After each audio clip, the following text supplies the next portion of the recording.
Melanie Thornton, during the 2001 holiday season, simply desired to spend time with her family. With my family in Atlanta, I will spend Christmas. Following my last performance alongside Coca-Cola, which is on the 23rd, my apologies, the 23rd in Neuruppin. Then, on the 24th, our Christmas Eve, as I think it is in Germany too, I will fly to Atlanta and enjoy a lovely Christmas morning on the 25th with my mom, my sister, her family, and numerous friends. Unfortunately, fate intervened, and these proved to be among her final words, uttered shortly before she boarded the plane that crashed, prematurely ending another promising career. We understand that tomorrow carries no guarantees. Therefore, we must dedicate our utmost efforts to utilize all of our God-given gifts and talents, and to savor as much as possible whenever and wherever we can. Perhaps the passing of Aaliyah overshadowed the passing of Melanie. However, the similarities between these two tragedies remain remarkably unsettling. Two exceptionally talented young women, strikingly beautiful, with outstanding careers and bright futures, both lost their lives in plane crashes during the same year, and it's suspected that both had a sense of impending doom. What do you want your legacy to be? I know you're only 22, but still, if you could say, this is what I want to be remembered for. I don't really know. You know, it's difficult to define my legacy at this moment. What I want people to say about me when I'm gone. At this present time, I'd say I want people to perceive me as a complete entertainer, someone versatile. That's the training I received from my parents, who admired classic movie performers like Sammy Davis Jr., Fred Astaire, those multi-talented artists. I aim for people to see me as a well-rounded entertainer, as well as a good human being. So, let's discuss this again in a few years and see where my thoughts stand. It's widely held that Aaliyah's death was likely not a mere accident, but could it be possible that Melanie's demise was also a planned event? Did Hollywood also consume her, or was her death simply accidental? To provide context, Melanie, who was born in Charleston, South Carolina, commenced vocal studies at the age of 6, along with learning piano and clarinet. Influenced by singers like Aretha Franklin and Roberta Flack, she would mimic the vocalists she encountered on television or the radio. Later, she financed her college education by performing in talent shows and smaller band concerts. During this period, she was a regular at the Peacock Lounge, participating in jam sessions whenever the live band invited singers on stage. Melanie always harbored musical career aspirations, and in February 1991, she moved to Germany to pursue them. Her sister, residing there with her U.S. Army husband, and she possessed dual citizenship in Germany and the United States. Her uncle Bob Chisholm, a singer and piano player, actually encouraged Melanie to try the German nightclub circuit. Despite earning only $50 on good nights with U.S. bands, her uncle assured her she could make $150 on bad nights in Germany. Consequently, Melanie ventured there and soon secured work recording demos in studios. Then, while laying down tracks for the song Sweet Dreams, producer Frank Farian recognized her talent and mentored her, pairing her with rapper Lane McRae from the duo La Bouche. Following her departure from the group, Melanie Thornton launched a solo career, finding success mainly in Germany, Austria, and Switzerland, prior to her untimely death in November 2001. On November 24, 2001, Melanie and the German-Dutch Eurodance trio Passion Fruit performed for the Coca-Cola Christmas Tour, and 2 hours later, they boarded a flight from Berlin to Zurich, Switzerland, for a nightclub performance and television appearances. During the flight's descent, Captain Hans Lutz, it seems, descended prematurely, failing to spot the Zurich airport runway, and the plane crashed into a hill in a local forest near Bassersdorf, Switzerland. Among the 24 passengers who perished in the crash at the age of 34 was Melanie. 2 Passion Fruit members, Maria Serrano and Natalie Van Het Endy, also died, while Debbie St. Martin was among the 9 survivors. Despite her passing just before the Christmas season, Coca-Cola proceeded to air the commercial featuring her wonderful dream, "Holidays Are Coming," as scheduled. This original commercial has been broadcast in Germany every year since 2001 around Christmas, and the song has consistently appeared on the German singles charts. When fans remember Melanie's passing, it is impossible to ignore the parallels with Aaliyah's death, who was also taken too soon. By now, many believe that Aaliyah's death was not accidental. For comparison, let's revisit some of the questionable details surrounding her passing. Aaliyah traveled to Miami to film dance routines on a green screen for the Rock the Boat video, directed by Hype Williams. However, the reason for Hype's last-minute change of heart, insisting on filming in the Bahamas despite Miami's suitable facilities, remains unclear. This has led to speculation that Hype Williams may have been aware of a plot to harm Aaliyah. Aaliyah's fear of flying was well known, so flying her out for no apparent reason made no sense, and she usually traveled with family. On this occasion she was forced to fly without them. them, and then she died. Additionally, Aaliyah was originally scheduled to stay in the Bahamas for another day, but the shoot wrapped up early, and her team insisted on departing that very day. Reports also indicated that the small plane carrying Aaliyah exceeded its maximum weight by several hundred pounds,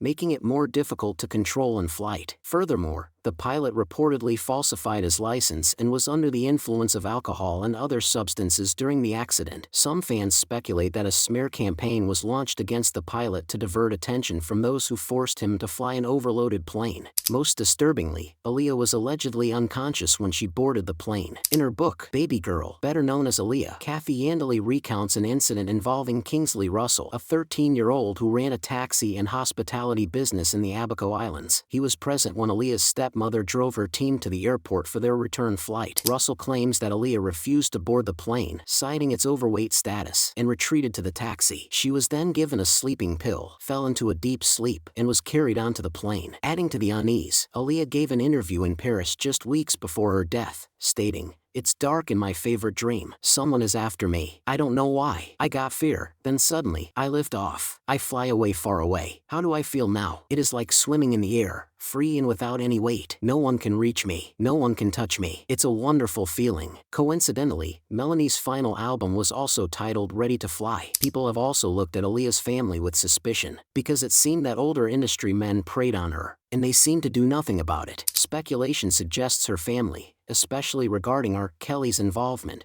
was aware of her exploitation but chose inaction. Were you aware of the issues going on with R. Kelly when they were going on? No, I didn't have a clue. Completely ignorant to it. Do you think anyone in the family was?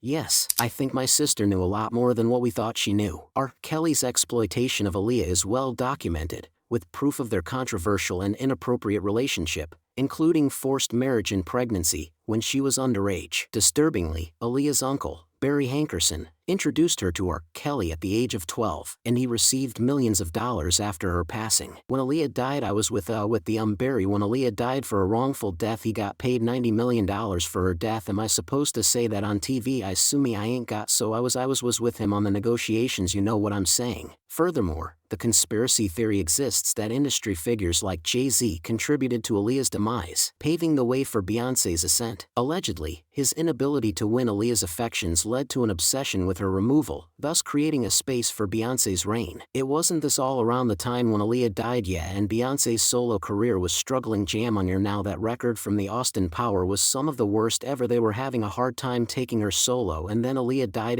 I don't want to jump to conclusions, but I must agree that the circumstances around Aaliyah's death were very weird. And because of how similar the deaths of these women were, people question Melanie's death. Considering their similar deaths, many wonder if Melanie's passing was merely an accident or premeditated. Although Melanie didn't have Aaliyah's U.S. prominence, her success in other regions existed. It is possible the elites planned her demise, if unknown plans existed. When Melanie became a solo artist, she signed with Sony Epic Records for her album Ready to Fly. Hollywood exists, and we know those who are threats or refuse to cooperate get punished. As to if Melanie was punished, I don't know. What are your thoughts about this? Does Melanie's and Aaliyah's deaths seem similar? Was Melanie's death an accident? Please comment below.